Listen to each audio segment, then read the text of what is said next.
evening, everyone, and welcome to TriVersity Talk. I am Stephen Bloomer-Teague. And I am Wendy Stewart-Kaplan, and happy Pride!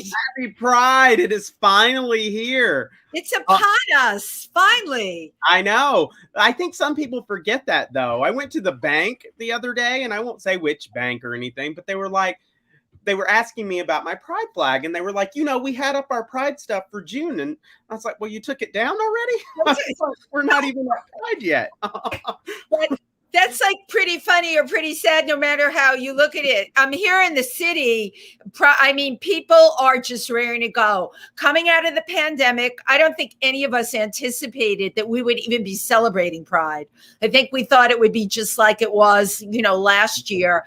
And it's just crazy. The bars are hopping, and it's just so much fun. We're not going to have a formal parade this year, but people, or should I say March, but people are going to be celebrating, which is really wonderful. Absolutely. Because it's celebrating. I think that's the most important thing right now, because we have a lot to celebrate. Yep. Thank goodness that we're free of all of this. Well, before we get started, I want to say, we always encourage anyone to ask questions during the show. But whether you're watching during the show or watching this after the show, we are creating a forum post on our new website that you can comment and discuss things from the show. So when we introduce Dolores can go on the site, and any of you can go on the site to discuss more about what we talk about tonight. So, and for those who don't know, our website is www.triversitycenter.org. And Stephen, by the way, I went on the site. The site is beautiful, everybody. I have to tell you, and the timing couldn't be better. We're right in time for Pride Month and our new logo and the way the whole site functions. You have to go on. You have to try it. Oh, and order a t-shirt. We've got a whole selection of t-shirts on there, and they are nice. Absolutely. I'm ready for hoodie. I'm not ready for hoodie season, but when hoodie season approaches, I will be so ready to order my TriVersity hoodies, because I am really looking forward to that. So Wendy, before we get started, why don't you talk a little bit about the fundraiser event we're having in July? Okay, so July 24th. I constantly do that. Don't listen to me. I don't have my calendar in front of me because my calendar is crazy. But July 23rd, which is a Friday night, at Upfront Exhibition Space on Front Street in Port Jervis, we are featuring the one, the only amazing storyteller, journalist, great guy with a sidekick named Dharma. If you haven't guessed it already, it's Jonathan Fox. And Jonathan Fox will be doing his one-man show, Out Loud and Proud, with an accompanist. Oh, did I say that right? I can never say that word, and I do. That's accompanist. I have to do it syllable by syllable. But it is a fundraiser for TriVersity, and it's a $25 cover, and it's BYOB. But we are going to guarantee that you're going to have a fabulous night, and we're having it, of course, in Port Jervis, because we are really reaching out to the tri-state area, and we want to see more people from the Catskill area and Sullivan County. Please come support TriVersity. Jonathan is unbelievably entertaining. I know a lot of you already know him, so we're looking forward to that. Yep. And if you want to go purchase a ticket, you can just go right back to TriVersityCenter.org. Just go to our events page and you will see it. And there will be a little ticket slot. And you can it's a little ticket slot. It's very pretty. Thank you, Philip Sullivan from Geekus, for designing our website. But okay. Yeah, and a shout out to Philip Sullivan, absolutely. And he did our new thumbnail for our show, Stephen. Yeah, it's gorgeous. Absolutely. It looks gorgeous. Philip Sullivan's a real artist. We appreciate what you've done for TriVersity so much. Absolutely. So with that said, why don't we now bring on our guest, Wendy? Would you like to do the intro? Yeah, I'm very excited about our guest. From the moment I met her, I just adored her. Her energy, her spirit. I met her at an event with the Imperial Court. She's one of the new members, as I am. She's a terrific performer. She's a dancer, a director, a photographer, an advocate in the LGBTQ community for 45 years, and living her truth for the last 2 years. Without further ado, I'd like you all to give a warm welcome to Dolores Dégagé Hopkins. Hello. Hello, Dolores. Well, How are we'll you? start with the middle name is Dégagé. Oh, I did the best I could, Dolores. You know, when it was rolling off of my You tongue. did great in the rehearsal.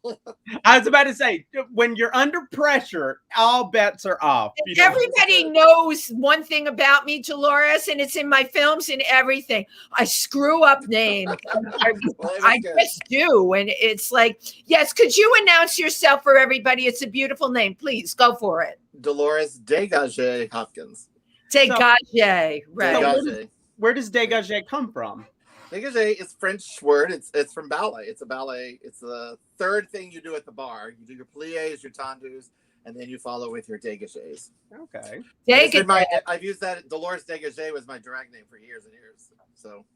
Gosh, Releve would have been so much easier for me. Releve. I mean, really? Dolores Releve. I don't think Dolores Releve. Yeah. Hopkins. Yes. Welcome to our show. So nice to have you here with us. This is fun. This is great. Thank you for inviting me. Well, I'm so excited that you could make this time for us, because tell us what's going on. You're everywhere for Pride this year. You know, it was lockdown for everybody. I did get to teach in real time at the studio. We were very careful, but for events, I mean, as everybody else, we were shut down. And I mean, when we picked back up, it was full steam ahead. We've been like going full tilt boogie. It's crazy. But yeah, June's been crazy. And this will be my final weekend of June. And I've got two events tomorrow. I'm on the board of directors for the New Haven Pride Center, and a local brewery has come out with a beer for the New Haven Pride Center. So there's going to be. I love that. So that's happening. Specifically for your Pride Center. Steven, we need a beer for our Pride Center. Exactly, you do. Well, I tell you who we should pursue on that. Somebody too. Sarah One of our staff designed the label, so it's fantastic. Maybe Sarah Hallenquist will make a beer for our center. We'll have a very direct hint, Steven. She's got her own brand, Dolores. It's called Dyke Beer, and she's out of Brooklyn. She's been on the show. That's perfect. And yeah, we should definitely talk to her about that. See, you gave us an idea, and you're only on for a few minutes. I love you already. I'll steal anything you want to give me. I aim to please. Oh, I'm always looking for new merchandise. These are my Pride nails. Oh my gosh, that's fabulous. I don't know which way to go on this damn camera. There we go. Your nails are gorgeous. I don't even want to show you mine. I'm embarrassed. So what will they be doing for New Haven Pride? How do they celebrate Pride? Well, I mean, there's been all kinds of stuff going on. Like Sunday, I'm doing a fundraiser for the New Haven Pride Center at Sol de Cuba Cafe in New Haven. I'm doing 2 brunches, and the proceeds are going to the Pride Center. And I've got the Imperial Sovereign Court of all Connecticut. The performers are court members, and it's one of their beneficiaries this year. So they willingly donated their performances. So that's a beautiful thing. Oh, that is a beautiful thing. And then that night, there's a huge advocate for so long. How long have you been using your ability to perform to raise money? Wow. I would say the performing aspect of it started 15, 20 years ago. Amazing. You know, before that, I did drag shows and things, but it was not really specifically for a nonprofit. It was more when I ran a nonprofit that I founded for 27 years. So it kind of just started falling into place, the understanding of the power right using performance art to raise the money. Power of performance, right? We talk about it. You know, people want to be entertained, and if you entertain them, they are much easier to open their wallet.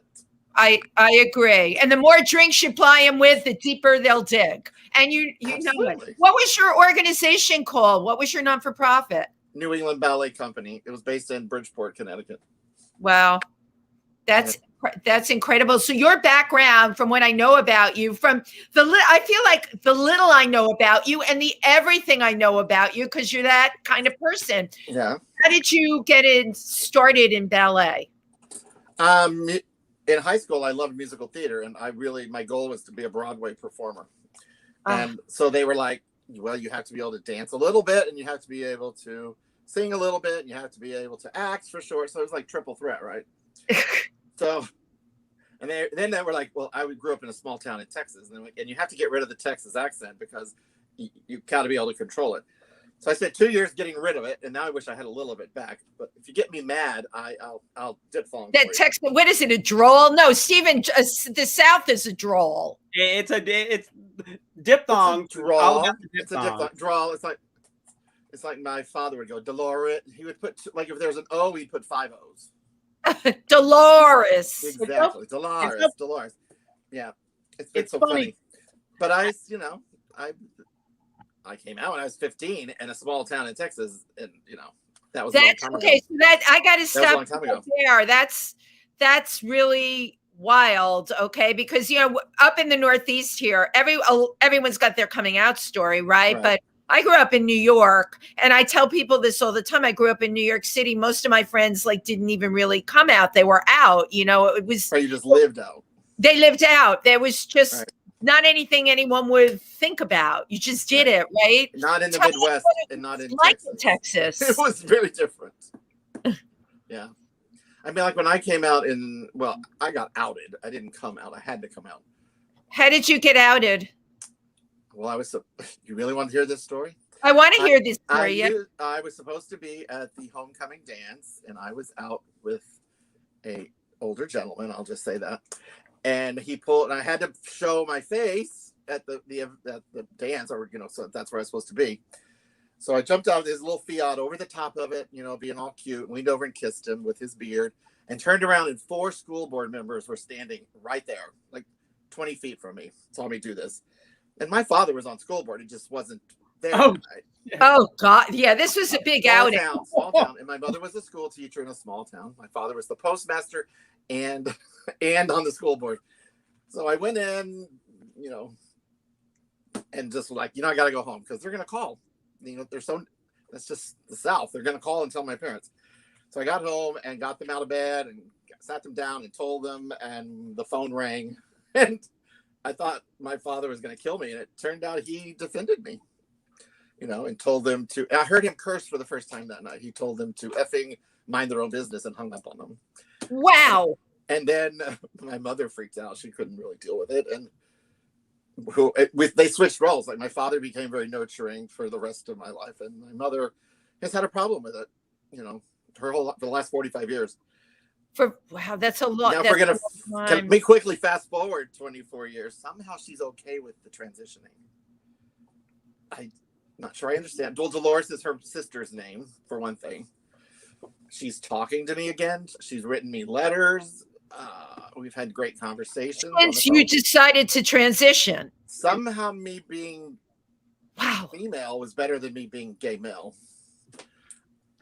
I don't want to figure it out really because you know what, Dolores, we've heard everything on here. I'm enjoying having a relationship with her again. So yeah, and that's what I love. I love that you're talking about this. Steven, I'll tell you, we've heard everything. Yeah. I've never heard this before. Your mother deals better with you transitioning than having a gay son. My 2 sisters didn't realize she knew. My nephew took it upon himself to tell her. And I'm going everywhere. He's actually coming to visit me in a couple of weeks with his 4 kids. So they can meet their, I'm going to say it, great aunt Dolores. I love Aunt Dolores. Great, really? Hey, I'm a great uncle, so. Oh, there you go. Oh, good. You're young. So that makes me feel better. So, and they were at lunch, and she said, my 2 sisters said she was eating her lunch and just in conversation was like, so I hear I have 3 daughters now. It's like, she said, what? So she surprised all of us with her acceptance of it. Right, which is, what, I love hearing this because it shows you it's never too late. Right. And I'm sure for you, it's to have, not everybody gets acceptance. And we'll probably have somebody comment in there that will talk about that tonight. That's the hardest thing, especially when I've had acceptance, and I've also lost a huge portion of my life. That's a whole other story, but so it is what it is, and it is what it is, right? And I'm happier now than I've ever been in my entire life, and it's so great. It's great.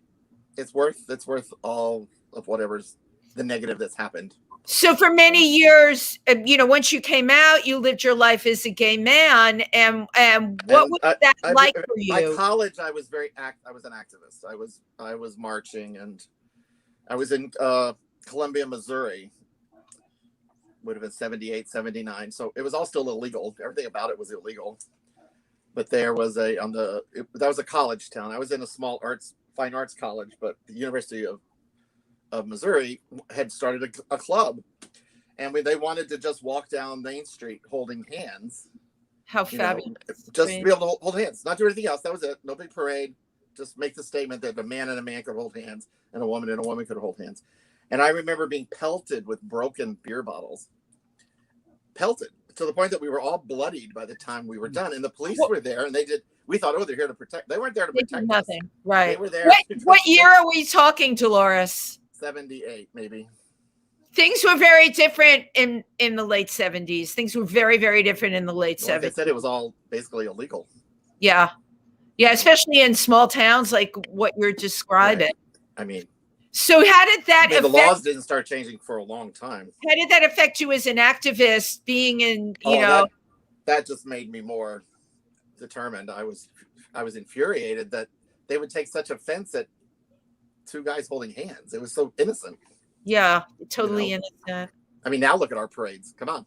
I mean, it's like, I know. Deal with it. Yeah, now it's certainly better. It's better. It's better. People might say it's not, but it is better. It's better than 40 years ago for sure. Oh but my it's better God. because of people like you who went out there and got pelted with beer bottles. Yeah. I think it's for people knowing. Well, that. yeah, and it took a long time. I mean, I remember the grueling process of marriage equality, and it happened, and now people that are like the youth coming out now, they just expect it. It's part of their reality. So. Well, yeah, and certainly, things in that spectrum, that LGBTQ spectrum, gender fluidity, right, queer, there's all different levels now to encompass everybody. And the time you're talking about, none of that existed, I don't even know that the word gay was, when I was in high school, it was queer or homo. Right. So when I came out, I didn't come out as gay. I came out as homosexual to my parents. You used words like that. I mean, I don't think gay was far behind, but it wasn't something used in my small town. I never heard that slur. Nobody ever said, "Oh, you're gay." They said you're queer, or you're, all the other lovely ones. A queer. Queer was not positive back then. Right. I was such a brainy kid that I was like if I got called, when they call me queer, I'd be like, you know what? Thank you very much, because queer means different, and that means I'm different than you, and I'm happy with that. So they didn't know what to do with me, because I would just talk them off I would talk my way out of getting beat up numerous times, or thrown in a locker, or whatever. But don't you think that's the performer in you? You knew how to talk the talk. Well, that's true. I found that talking to other performers that have experienced that from small towns, same kind of thing. They were performing in high school, so they kind of fell into a different category. Did you experience bullying? Oh yeah, definitely. More verbal. I like I said, the physical stuff I was able to push away, and my family was known. My mother was a school teacher. My father was on school board. I was at school before and after. They would have gotten in a lot of trouble if they'd actually physically accosted me. Right. Right. So it's wonderful. I think they knew that, but because I had other friends that they were not so lucky. They got beat up, and I had three friends in high school, 3 gay friends in high school, mostly through theater. One was not, but it was like, I think back and I think about them, and I think by the end of the 1990s, they were all gone. They'd all died of AIDS. So they had all gotten AIDS of the original group from high school. Wow. Right. Yeah. So it like the show Pose. I've watched the first 2 seasons, and I'm like, I just can't watch another episode. When I watch that show, because I lived in New York in the 87 and 88. Yeah. I actually have a visceral reaction. I can smell it. I can smell what death smelled like.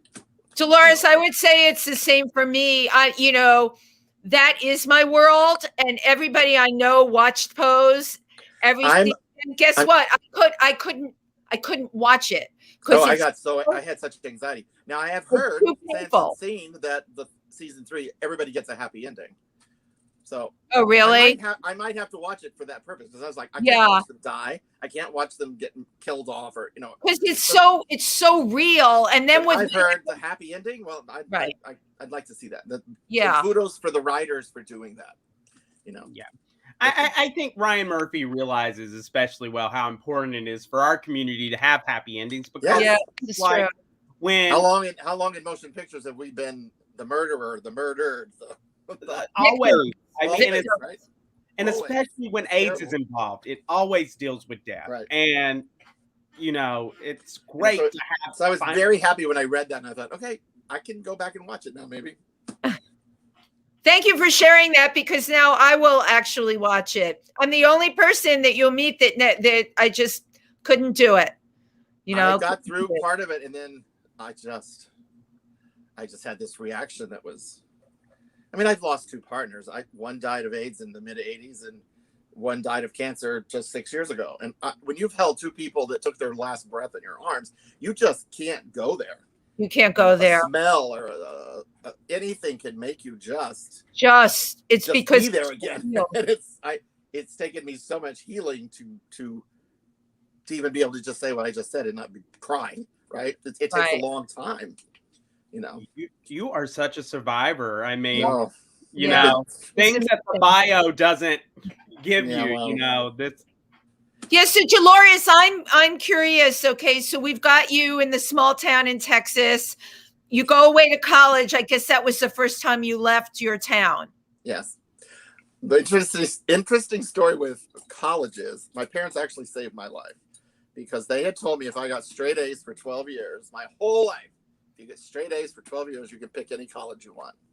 Well, I picked Parsons in New York City. I was a painter and a drawer as a child. Before I ever started performing or the arts entertainment, I was a prolific painter. But you're an artist. So that I had said, I researched it. I said, Parsons in New York, that's where I have to go. And they flat out said, no, we're not sending you from a small town to New York City. Well, if they had sent me to New York City in 1978, graduating in 1977, I'd be dead. That was the beginning of the AIDS. That's when I came here. It was the late 70s. So if they had sent me as this blonde, cute high school boy to New York City, I don't think I'd be here. So I actually have my parents. That made me very angry when they did it. But now I look back and go, I'm probably alive because they didn't feel like I should go to New York City from this small town in Texas. So I'm very, strangely, but I made it there. Within 10 years, I made it to New York. So you were determined. Listen, everybody who finds himself here, there's nothing that stops them. So where did you go to college? Were you still in a rural area, or you went to it was halfway, Missouri, halfway between Kansas City and St. Louis. It was a college town. It swelled by, I think, 50 or 60,000 students every fall. So it was, around it was rural. It was right above the Ozarks. So it was beautiful. But there was a lot of college stuff going on, Yeah. That's where I really fell in love with ballet. I had 4 declared majors. I was a fine art, painting and drawing, voice, classical voice scholarship, a theater scholarship, and a dance scholarship. And to get the scholarships, I had to declare them all majors. That's amazing. I was taking 24 credits a semester, and of course I burned out. There was no way. Everything was project oriented, and I never slept, and I was either memorizing a script or finishing an art project or rehearsing for the dance concert, or it was crazy. But the ballet, they were like, well, this one you can mark off your list because you're too old. You started too old. Well, don't ever throw a challenge at me like that, because I was like, oh no, I can do this. So the next freshman, the next 3 or 4 years, I tortured my body and I made it happen. And I was in a professional. It was late. That is late. Very late. So I kind of focused on. Eventually, I was just focusing on the ballet completely. And by the 1983, I was in a professional company, the first one. Are you kidding? Wow. What was the name of the company? Ballet Florida. It was in West Palm Beach in Florida. Good location, Dolores. It was, wasn't Not it? too shabby. I went to a lot of big fundraisers in Palm Beach. They used to send us out to entertain. Yeah, and from there, I met a choreographer came from the National Ballet of Venezuela and brought me twice as guest artist. So I spent a lot of time in South America. Do you realize how good you have to be to have that happen? I know. I got to perform at a gala for Margot Fontaine. That was the highlight of my career. Oh 5,000 seat National Theater, 110-piece orchestra in the pit. I did a 12-minute male pas de deux to Gustav Mahler's Fifth Symphony. And it was very, very, very ahead of its time. I mean, two men touching each other and dancing an intimate pas de deux on stage. It was crazy, but I'd done that before I went there. That's what I could do it. So that's the reason he had brought me. And I got to tour all over South America. I was there twice. So that was amazing. How incredible. So you're probably in your 20s at that age, yeah? Yes. Yes. And then what did you return to New York and AIDS was raging? Well, no, I hadn't been to New York yet. I'd gone from Texas to Missouri to South Florida to South America. And then South America. And then I blew out my back. I was a power lifter, so I picked up all the ballerinas over my head, including men, for that one pas de deux. So I blew out my back. And when I've always been a photographer longer than almost anything since elementary. I mean, I've had a camera I can't remember when I didn't have a camera. Wow. So photography became for me in the fine arts area the way that I could bring everything together. You know what I mean? I got away from painting and drawing and that kind of art and got more into creating things with a camera, based on because I could be theatrical with it. I could photograph dancers. I could tie everything I did together with photography. With an image, absolutely. Yeah. And everything I started that while I was still in Missouri, but within months I was published in the Advocate, the National Advocate. Oh wow! I got published in, strangely enough, Blue Boy magazine. They did. I remember Blue Boy. You remember Blue Boy? 1983, I was in Blue. No, 1981. 1981, I was in Blue. My work was in Blue Boy. I was not. Well, actually, I was in Blue Boy. Some of the pictures were self-portraits, but now that I think the original selfie. Why not? Right, the original selfie. I've done it all. I mean, at some point in the 80s, I modeled for all of those type of magazines because, I mean, the reality was you were also a model. I was a young, pretty blonde boy, so I worked it. I have to say. But when I had to quit dancing, Jack Mitchell. Do you remember Jack Mitchell, the dance magazine photographer? He worked on the Upper East Side. I do remember him. He came to Ballet Florida to photograph the company. And my artistic director was like, show him your portfolio. And I was like, I am not showing the greatest entertainment photographer, dance photographer in the world my portfolio. She goes, yes, you are. And he offered me a job on the spot. Wow. On the spot, he offered me a job. Now, I think it was because I was talented, but it was also because I was a little bit of eye candy, I guess. So I would think, Dolores, if you were gorgeous and blonde, I would probably say you were a bit of eye candy.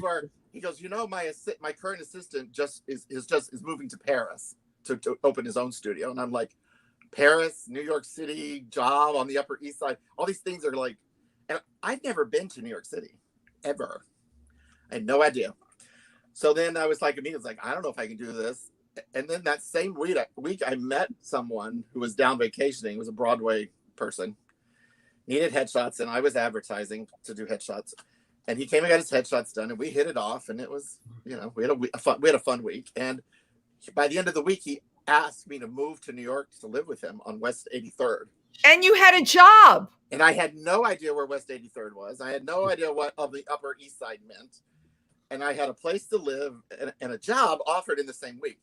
So then I was like, okay, God, I get it. You understand, right? Clear message. You were total destiny to be here. I lived on 80th Street at the same time, 322 West 80th. Where were you? I was just off Broadway on West 83rd. I can't believe our paths never crossed back then. We probably ran into each other on the street. And we didn't even know. Oh my God. Yeah. And here we are on TriVersity Talk bonding. So you were what, in your late 20s at that point? 27, 28. Yeah. I'm 28, 29. Yeah, No, I'm 28. spot on with that. So you My came to partner, New York. my boyfriend at the time also was from Connecticut, and his family still lived in New Haven. So that's the connection there. We were out in New Haven on the weekends. But I was in New York for 2 years. I mean, I keep saying I was a small boy from a little town in Texas. It's weird. I haven't gendered myself male in a long time. That was weird to just say that. It's your past. I mean, it's my past. Past. And we're talking about my past. So every day, like I think the first day was Jennifer Grey came in to get her headshots. And I'm like, wait, you're the girl Dirty Dancing. Dirty Dancing, right. Dirty, it was like that year. And she had a different nose then. Her nose she had her original nose. And I was like, oh my God, I'm meeting Jennifer Grey. Every day it was like, and Joel, her father, got his pictures done. Everybody got their headshots by Jack. Lauren Bacall, all of the big ones. I remember a huge photo shoot that had like 20 people, and it was all Broadway legends and current. Mary Martin was in the center. Mary Martin. And Mary Martin's from Weatherford, Texas, which was not far from my hometown. So I mean, that was a big deal to me to meet her. But it was crazy. It was a crazy 2 years of meeting. I never met anybody famous, and now my job was famous people every single day. Isn't that amazing? It's interesting because you were no longer the spotlight as a dancer. No. You were taking care of everyone else that was in the spotlight. I was the one in Horowitz's mansion across from Metropolitan Art Museum holding the light reflector while he played the piano and Jack photographed him with pictures of Stravinsky on the wall behind him. I mean, it was so insane the 2 years that I actually don't go back and think about it too much. It sounds crazy even talking about it. But it was a fantastic introduction to New York City, I have to say. Oh my gosh. No, usually people come in and they come here with like I came with $800. They come here with not a lot of money and they struggle. I had a lot of crummy jobs. I love the way you entered into New York. I didn't have a lot of money, but I didn't necessarily need it with the situation I was in. The hard thing for me was that my boyfriend, our partner at the time, I literally was getting to know him when I moved there. I only knew him for a week before I moved sight unseen to New York City. He was a voice teacher from being on Broadway. So he was a voice teacher. So he had students. Can you say his name? Paul Elkin. I know the name. He was opposite Lauren Bacall in Woman of the Year. Yep. He was in Sugar Babies. Big name. Wow. Yeah.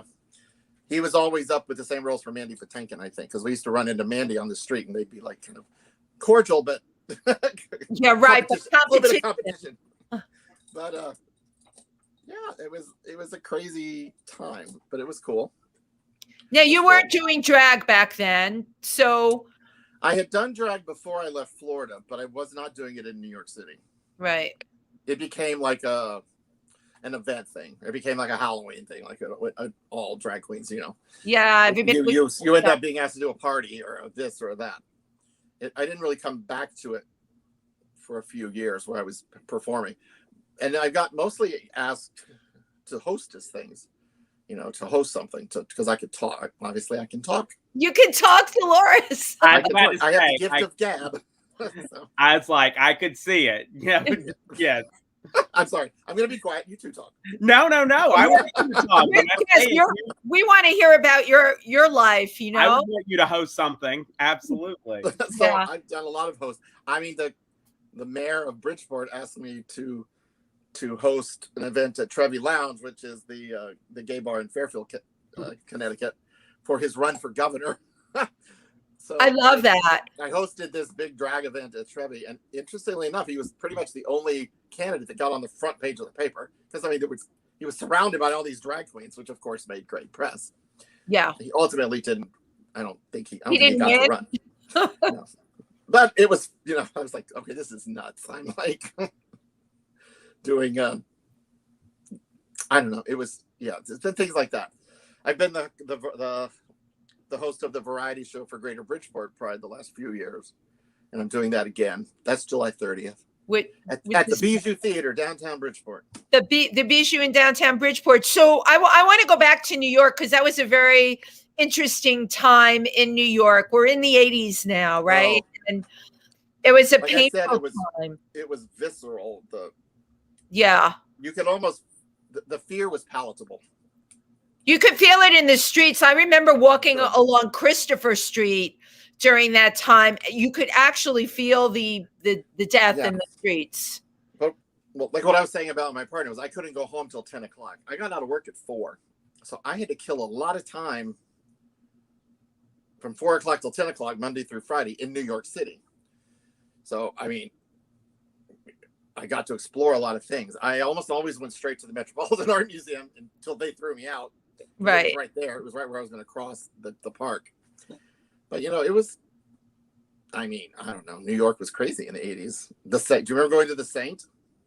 I was one of the original people that went to the State. I actually had a card. The Saint. Yes, of course. I remember the Saint, Crisco Disco, Flamingo, the Paradise Garage.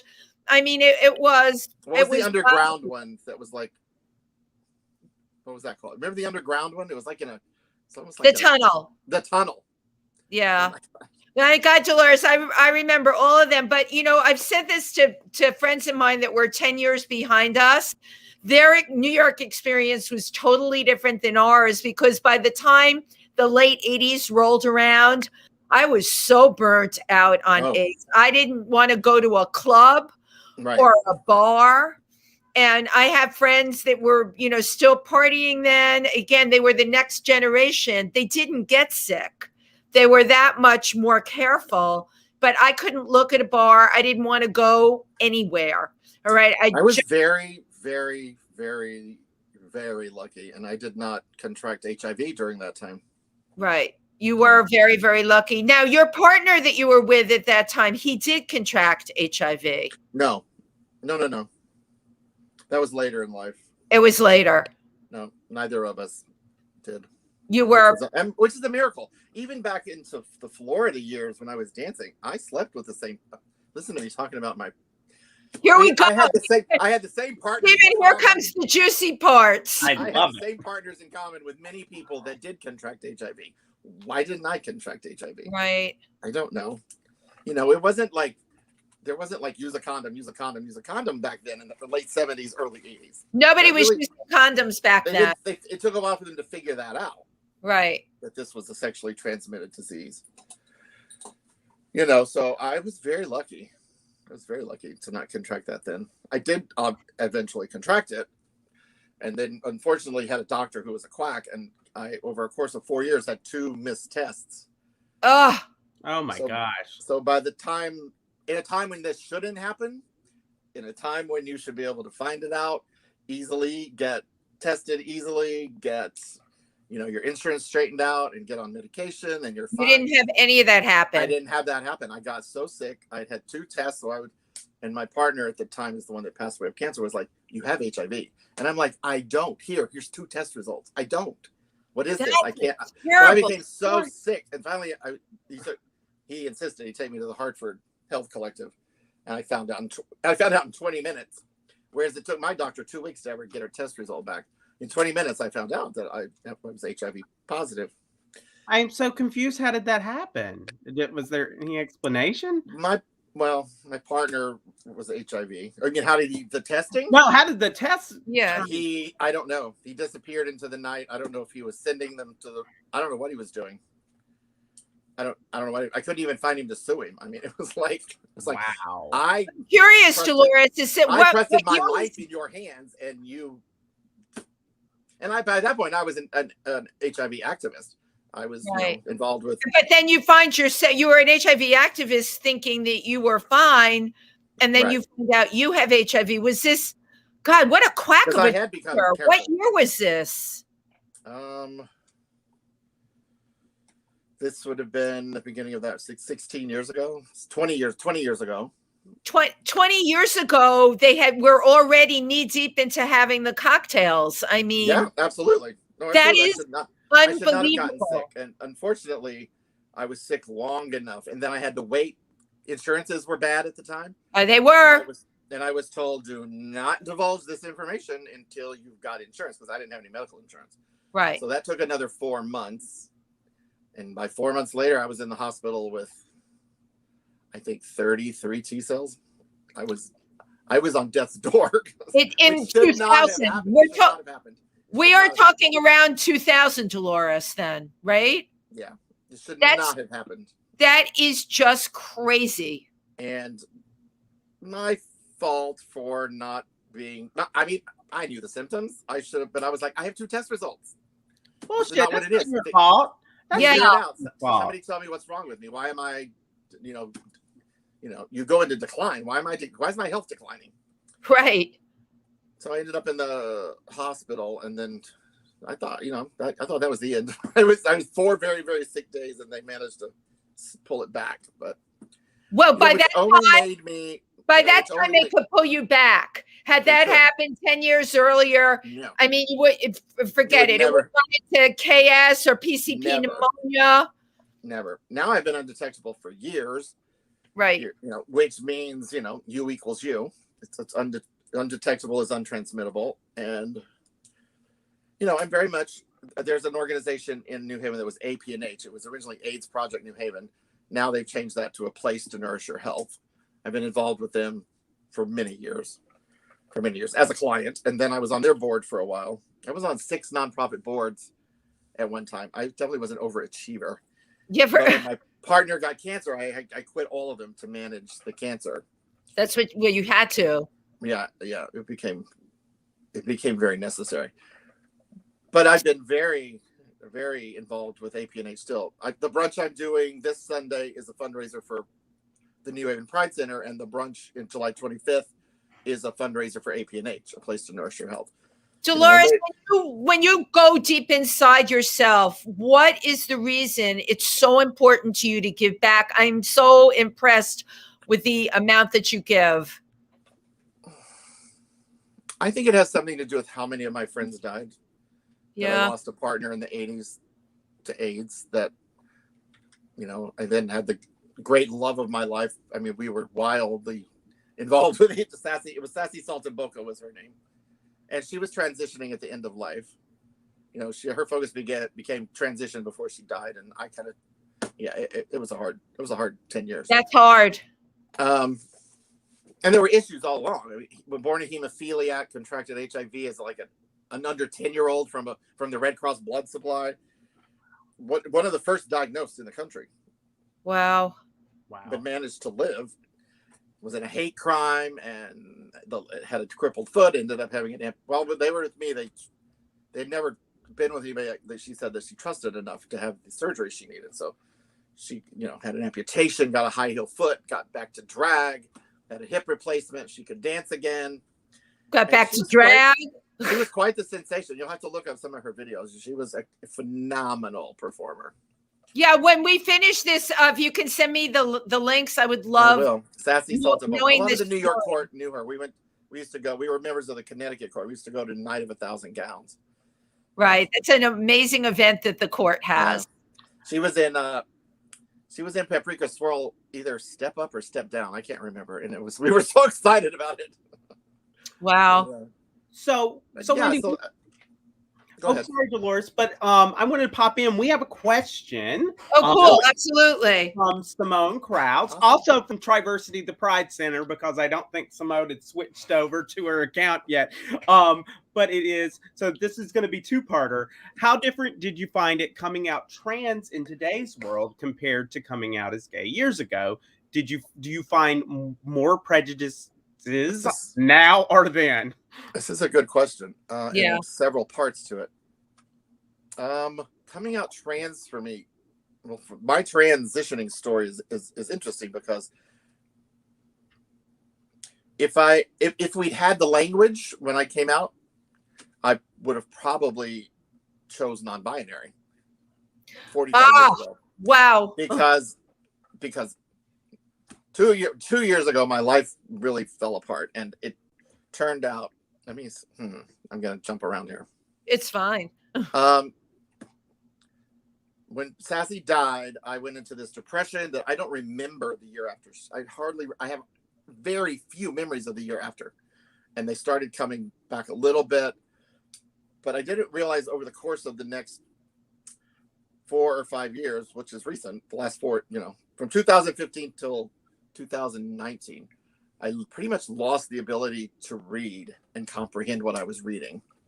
And I was so depressed, but still functioning, that I didn't realize what I wasn't doing. Wow. Running a nonprofit organization, and things got, it got out of hand. But what turned out, the ultimate problem was, and when I talk about this, I start to stutter and I get emotional. I'm sorry. It's okay. You're with us. You can be undetectable in your blood, but they found out in my generation, which is the first generation, 60 to 70-year-olds, you can still be detectable in your spinal fluid. Yes. And it was circulating my brain, and my brain was being affected. Oh my gosh. So I couldn't transmit it. It was still undetectable equals untransmittable, but it was in my spinal fluid. So I had a lot of spinal taps and MRIs, and basically I'm now back. I've reversed all of that, and I'm on my way back. But I hit rock bottom, and some people took advantage, and I ended up with nothing. My car had been stolen. I lost my apartment. My businesses failed. Well, it's a whole story. But some of that was being taken advantage of, and some of it was my inability to function and even know that I wasn't functioning correctly. Right. And so it involved, by the time it had all transpired, I was going for walks and getting lost, having amnesia blips, waking up, being in emergency rooms. And it got really, really dark and really, really bad. And I ended up panic attacks. And this is so not me. I've always been somebody that can smile my way through everything, even when it's horrible. I can find a way to But you had suffered great loss of a great love. Yeah, horribly. And then this happened slowly over the next few years, and I just didn't recognize it at all. And had some situations where, some people took advantage, and I AP&H saved the day. I got into some intense therapy, and I still love my therapist. Everybody should have a therapist. What does AP&H stand for? I always like to know. A place to nourish your health. AP&H. That was the place you mentioned earlier. Yep. And through this therapy and my wonderful therapist, I came to realize that I was something other than male. I'd gone through my partner transitioning, but I never thought about transitioning. I never thought about transitioning my entire life. Never once did I. It had nothing to do with you. Your partner was and it had nothing to do with me wanting to be a girl. I never had wanted to be a girl my entire life. I knew I was fluid. I knew I loved doing drag, but I was a gay man, and I liked gay men, and that was my life. That was my attraction. But in the therapy, I came to realize that I never thought. I remember the day. I was like, "You mean people think of themselves as one or the other?" And he was like, "Well, yes, generally." And I was like, "I have never had a conscious thought that I'm a man, and I've never had a conscious thought that I was a woman." He said, "Well, then you're non-binary, two-spirited." And I'm like, "Well, I can't be two-spirited. I'm not Native American." And the more I got to thinking about it, the more it made sense. And I came out as non-binary fall of 2019 for about 6 weeks. And I was like, "No, this isn't it either." And I said, "I'm going to go the full tilt and say, I'm transitioning. I need to transition. I'm going to transition to female." And almost immediately there was such a weight off my shoulders.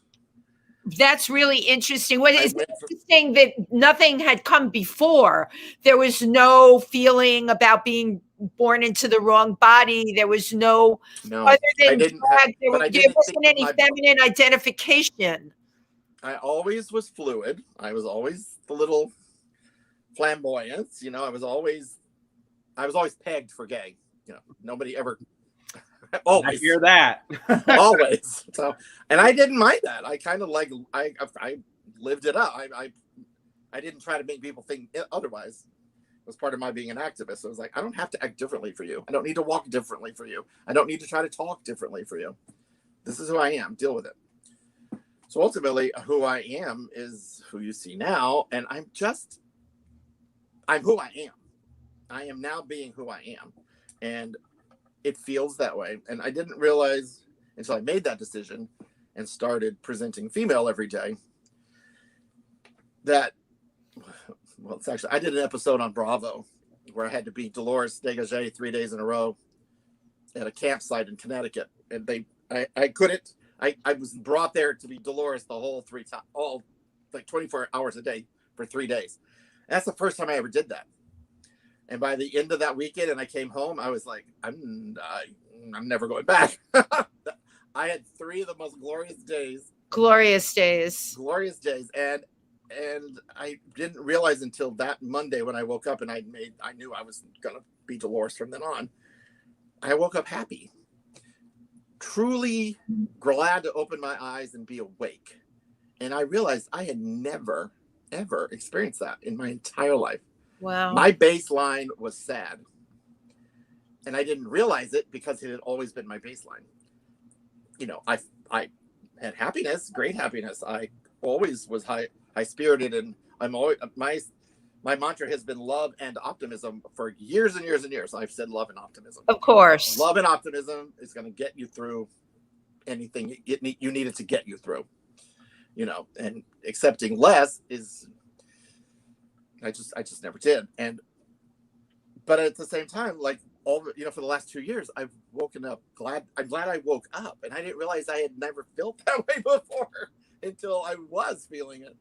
So would you say it's amazing what you've told us. Would you say your therapist really helped you discover this within yourself? Very much. What a blessing, right? That happened. Huge blessing. Yeah, no, I kiss my new life every day. I'm so happy with it. You know, I love that. I kiss my new life every day. It's great. I never said that before. I don't know where that came from, but maybe I said, no, I'm not going to say that. He's married. I can't say that about my therapist. I do love him. He knows that. Yeah, it's great. What was that question? I don't think I answered that question. How different do you find it coming out trans in today's world compared to coming out gay years ago? You find more prejudice now or then? Well, the prejudice between trans and gay is completely different. So coming out gay or homo or homosexual in the mid-70s was hard. It was hard. It was not accepted. It was just not okay. I got excommunicated from my church. Wow. I was told I was an abomination against God. I mean, you tell a child that? I was 15. I was very active in my church up to that point. Very active. And I had already had an issue with, what they were preaching from the pulpit, but to have that ripped away from you, that was the level of the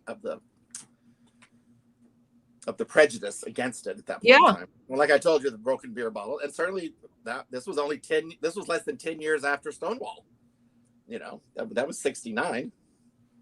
So this whole idea of rioting and demanding rights was new, brand new, and it certainly hadn't reached the Midwest or Texas. No. Right? I mean, I just heard a story today from my nephew. We talked on the phone that in my hometown, they had at the police department, they raised a rainbow flag for the first time. And I was like, oh my God, that's fantastic. He said, but I didn't take a picture fast enough because there was so much stink raised about it. They took it down. I'm like, well, at least they had the gumption to put it up there. But it went up, and it went up. It was raised. It was raised, and that's a step. Absolutely. But for trans, what I've experienced is more because of what happened to me when we're hitting rock bottom. I lost just hundreds of people in my life. I just lost it. I became homeless. June 10th of 2019 and lived in a garage for somebody's garage for the next 10 months. I learned how to eat at soup kitchens. I had nothing, and I had filed. My caseworker had filed for disability for me because of my brain, because I was never going to be able to go back to do what I was doing, and you couldn't work. I couldn't work to make enough money to have any level of livelihood, or they will not. You had to wait till you got your disability approved. So they kind of, it was a catch-22. It is. You're really calling out something that people need to know about. Right. I had like 10 months of just struggling. I mean, Nothing. struggling. Luckily, I met this lovely lesbian woman at Pride, and she took me under her wing, and I learned where there was hot meals at 4 different churches, and I got food from the food bank, and I got food from the food bank at AP&H. And I had a really hard time with that. And I was like, I can't do that. And my therapist was like, yes, you can. That's what it's for. And I said, I was on the board here. I helped put that food bank into place. I cannot. I don't deserve that food. I cannot take that food from somebody else. And they were like, you are exactly why we did this. And you helped us do this. And you will take the food because you need the food. And, it made me, I'm not sorry it happened at all. I know humanity in a way I would never have known it. I ate next to people that were homeless for years. I ate the same food, took the same free tube of toothpaste off the table they were offering because I needed it. And I would never have known what that felt like. And some of these people were lawyers. Some of these people were, it's not, people have the mistake to think that homeless people are like degenerates or don't want to work. And that's not the case. Right. There was a father living in his car with his child because where everything went upside down. He couldn't afford to keep his life the way it was. So, I mean, this was like a real eye-opening experience for me, those 10 months. And this is the first time I've talked about it. I have not ever put that on social media. But the fact that you're bringing to light, the father living in the car with the kid, this is what people need to understand. There's an organization I worked with here because people that were in this organization had mental illness, right? We need to talk about that. They couldn't be a lawyer. They couldn't run a court. At the time I was mentally ill. They were out on the street. And you know what? When you see someone, I always tell people this. I'm very grateful. It's not a street person. It's a human being that's on the street. And you have no idea why they're there or how they got there. Right. Thank you. You were so lucky that you were under the wing of this organization. I mean, I felt blessed to have a roof over my head. I wasn't under a bridge. I had a friend fly up from Florida, one of my dearest best friend, Victor Trevino. He organized people. He got all my stuff put into storage, so I didn't lose everything because we knew the date was coming. And I had found that I could stay in this. I got a roof over my head, and that's what was important. Right. But all this I couldn't possibly take. I mean, at one point I had 4 houses, 2 in Florida. I had so much stuff from 40 years of a life. So, and I downsized all this gorgeous apartment in Bridgeport, right across from the Bijou Theater, and that's where Sassy and I lived for the last 4 or 5 years of her life. And when I realized that, I really have hit rock bottom. I'm going to lose everything. He stepped in. He moved everything in storage. He paid for the storage for me for a year. God bless him. I mean, I would not have anything. Right. As far as property or belongings, if it hadn't been for him. Yeah. And then, but the interesting thing about hitting rock bottom and finding all that out about humanity and it's made my heart bigger. It's made me so much more accepting of anybody and everybody, and to think you need to know their story before you make any judgments. You just do. It's not okay to just look at somebody and judge them by what their appearance is. It's not fair because you just never know what somebody's going through. And how important it is to learn people's stories. I mean, because I just think we were talking about today at the center, somebody who comes to the center, EK, she's actually watching, wants to do this thing at the library where different people sit down and you check out a person. instead of a book. And that person I tells love their that story. And this is just kind of proof. This is Oh, that's great. That is I how love we that. learn for one another. Right. And there's so much to learn, Steven. Absolutely. And it will change your life. It will change your life. It will change the way you think about people, look at people, and we might just freaking get along finally. If everybody would just stop being so narrow-minded, you know? You know what it is, Dolores, though? Often a person has to be brought to their knees, as you were. Tim Moss, who you met, just did his one-person show. I had no idea about the rock bottom. He had talked about it a little. It was a rock bottom like yours. Right. We're talking like nothing, right? And literally, he was brought to his knees. And sometimes in life, we don't become aware and we don't get woke until we're brought to our knees. And I love that, woke. I'm definitely woke. Yeah, you are totally woke from the time I met you but this is interesting to me because it is fast forward. You're talking 2019, rock bottom. We're only in 2021. Oh, and this person that's before me, though, is so you're functional. Even if you're dysfunctional, you're freaking functional. You're amazing entertainer, amazing person. Yes, I have worked really so hard. So hard. Back. Yeah. And I've worked really hard at not letting people know. And that's not cool. That's not me. So I'm very thankful to both of you for this opportunity to really say my truth and what my truth is and how I got where I got. But back to that question about trans, having hit rock bottom, and I had that experience with getting to be Dolores that whole weekend, and then non-binary, and then deciding trans woman. I'd already lost so many people, and with non-binary, I lost more. Then I came out as trans, and I lost even more. And I was like, okay, wow, how many more can I lose? I was very liked and accepted as a drag queen. One night, I put on Facebook I was a trans woman. And the next night, people looked through me like I was invisible within our community. That hurt me. That hurt. It's hurtful, but to me, it's not surprising. Yeah. So if I could change anything or increase awareness or visibility, we're all the same. You know, I'm not a different person. I was the same person as I was the day before. You know. Sometimes though I feel the pressure of the trans thing is different, I think. Well, I transitioned at a time when there's been great political upheaval, when there's been a lot of attacks on trans people. There's a lot of attention, good attention from Pose and things like that. You know, with athletics, there's a lot of attention on that and whether, you know, what's right and what's wrong. I do have the experience of working with children again, which I never thought I would have the experience of. I never thought I'd go back to ballet. And I met this amazing woman, Joan Christensen, and I was brought in to guest teach. And I said, well, I can come in and sub for somebody. And I said, but here's the truth. I am literally beginning to transition. I am like in the first weeks of, like, I think I just started hormones, like literally. And she was like, that's fine.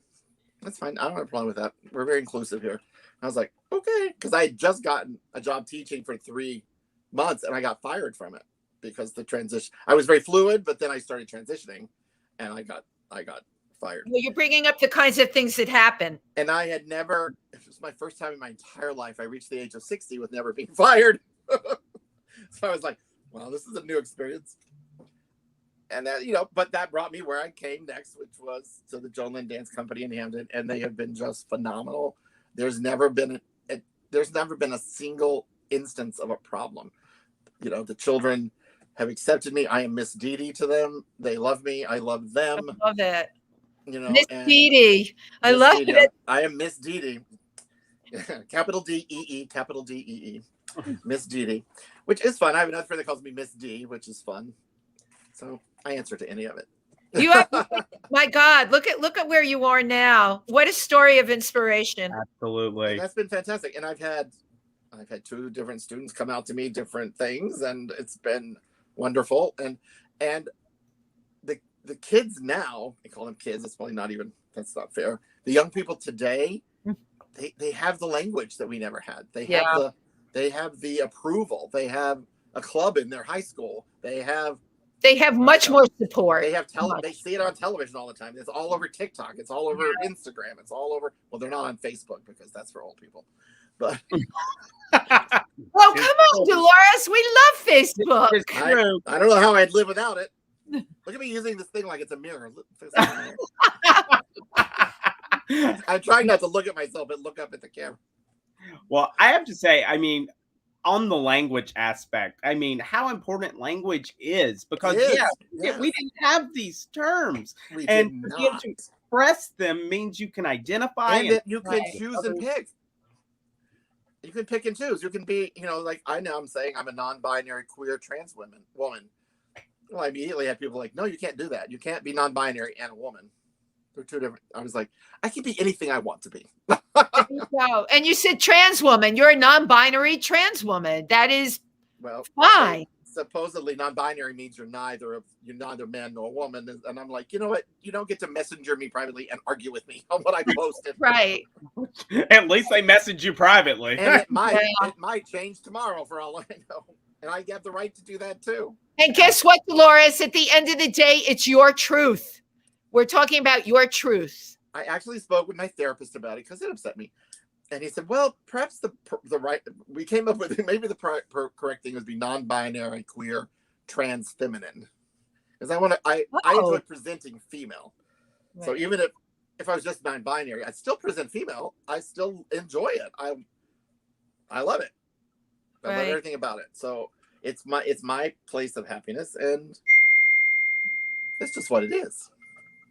I'm hearing bells ringing. Does that mean something? Oh no, there's so much dinging around here. And Wendy's not computer savvy. She doesn't. I didn't even have a computer 6 months ago. So I have a beautiful computer, but I haven't worked out how to get the dings off.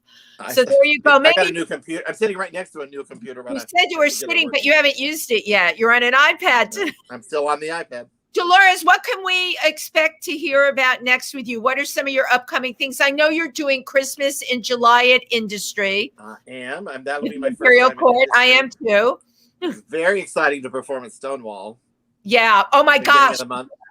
I was like, that was like, for an activist who's been involved for years. It was years, everything. To come out of a pandemic. Well, let's just say first. And there we were at Stonewall. I began transitioning and the pandemic happened. Right. So I did a lot of this alone in my apartment that I had just gotten. The day I moved in from the garage in March of 2020 is the day we went into lockdown in Connecticut. And I didn't come out of this apartment for 2 months.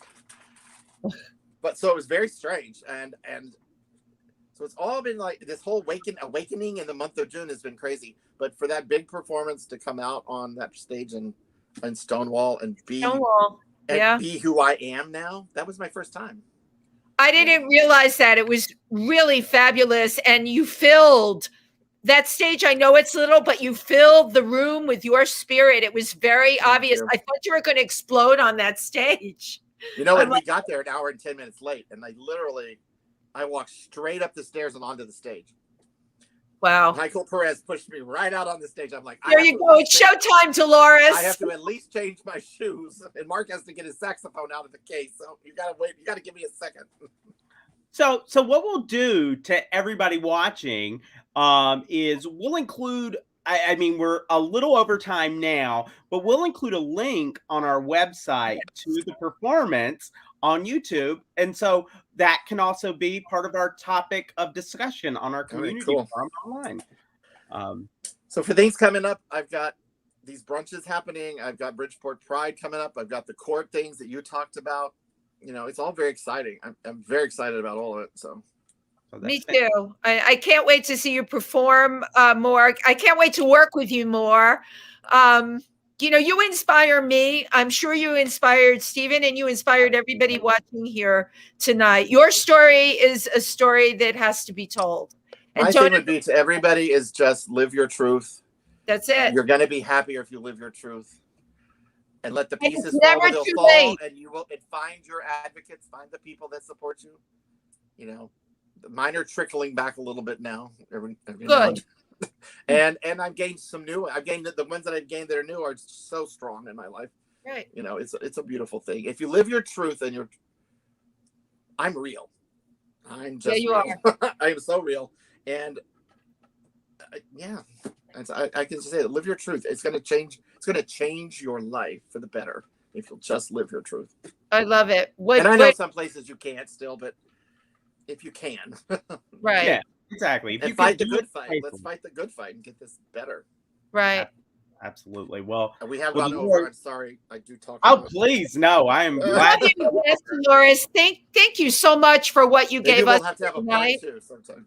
Wendy, you're amazing. I've loved meeting you. Your energy is infectious. Well, thank you. The pleasure was all mine. And we will see each other again in person. I'm sorry I'm not going to see you for Pride on Sunday. I'll be in New York. You'll be in Connecticut, but well, the New Haven Pride Center's Pride is in September. We don't do it. We do a whole week in September. Oh, that's great. Yeah, I'm gonna have to get you to come out and perform at one of my brunches. I would totally love that. That's so great. And he's opening Sol de Cuba Sono at the new Sono Mall in Norwalk is opening. That's a hop, skip, and a jump on the train for you from New York. So that's okay. So we have some shout outs. That's great. Dolores, love you to death. Thank you for tonight. Thank you, audience, for being here. Perfect for Pride. I love that you're here. I love that anybody can Instagram me, Facebook me, ask me a question, messenger me. Yep, and I can vouch that Dolores will answer. I will. She is very active on social media. It's lovely to meet you. Well, thank you very much. And thank you to everybody who tuned in tonight. And we hope to continue the discussion on our webpage. But in the meantime, good night, everybody. And good night, everybody. Bye. Bye.